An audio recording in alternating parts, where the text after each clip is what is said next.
guys. So first of all, well done for getting to session 5. I hope that you are enjoying writing your speech. If you've got a topic you feel passionate about, then actually learning about it and writing about it is a really enjoyable process, I think. So we're moving on to the falling action now. We're going to write the 5th section, the penultimate section of our speech, which I've called the falling action. But really, all I mean by that is we're going to try and shift the tone to positive and hopeful.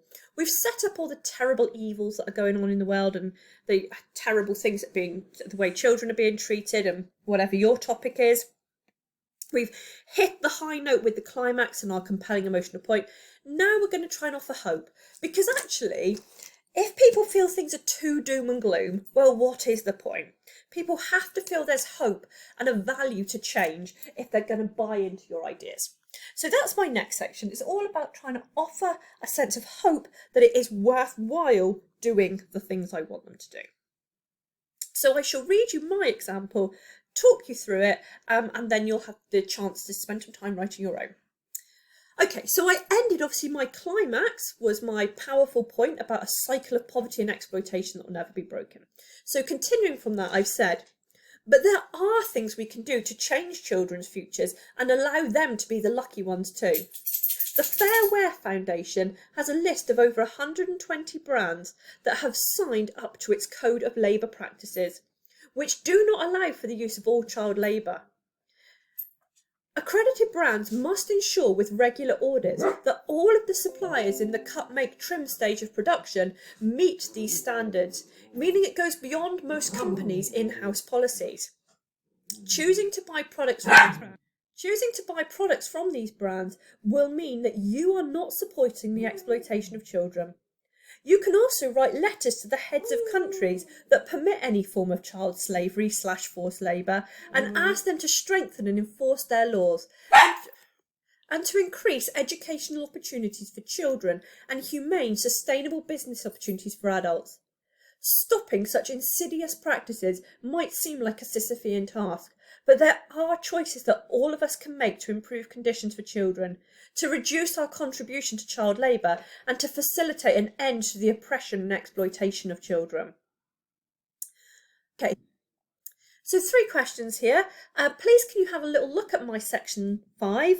There may be other things you want to pick out, but as a minimum, can you answer the questions, but also make notes about anything else you think that I have done to make my 5th section effective. Pause the video and restart it when you've done that, please. Okay, so obviously I've already talked about my use of the conjunction but to signal change, to signal to the audience that I'm going to move from outlining negatives to positives. And notice here my use of alliteration, change children's futures. I could have gone further, couldn't I? Change children's chances, maybe. Alliteration is a really great feature of spoken rhetoric because it creates rhythmical patterns in language. And I wanted to create a moment, something uplifting here, a memorable message that's a bit uplifting. And alliteration is a really easy way to add memorability and rhythm to a key message.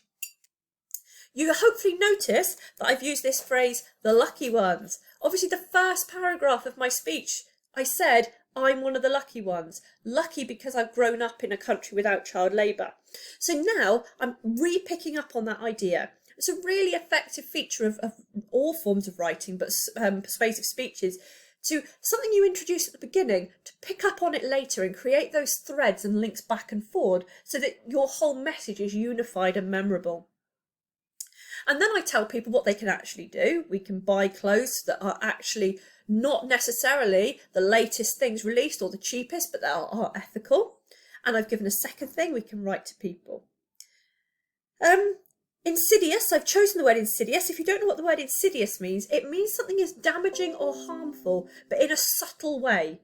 So you don't necessarily see it clearly all the time, but it's going on and it's causing harm. And so that's what I thought worked well, because it shows that we don't see what's happening, and it might seem subtle to us because it's distant, but actually it's having a really negative effect. I've then made a lovely cultural allusion to Greek mythology, something that I taught you about in previous sessions, a Sisyphean task, a task that seems impossible or unending. I could have used Herculean effort, but I decided on Sisyphean task. And obviously what I'm trying to say here is it might seem like it's an impossible task, but actually, if we all do our little bit, if we all make better choices, we can make a difference. And I think that's a really uplifting message, that we all may seem little and powerless in some ways when it's a big global issue, but we actually do have power. Okay, so with all that in mind, please can you write the 5th section of your speech? Again, aim to make it about a similar length to mine. I suggest you start with the conjunction but to clearly signal a change. And just think about what can you advise your audience that they can actively do to make the world a better place in relation to your topic, okay? Use mine to help you, and remember this part needs to be more optimistic and positive. Once you've done that, you can pick up the next video. Thanks, guys.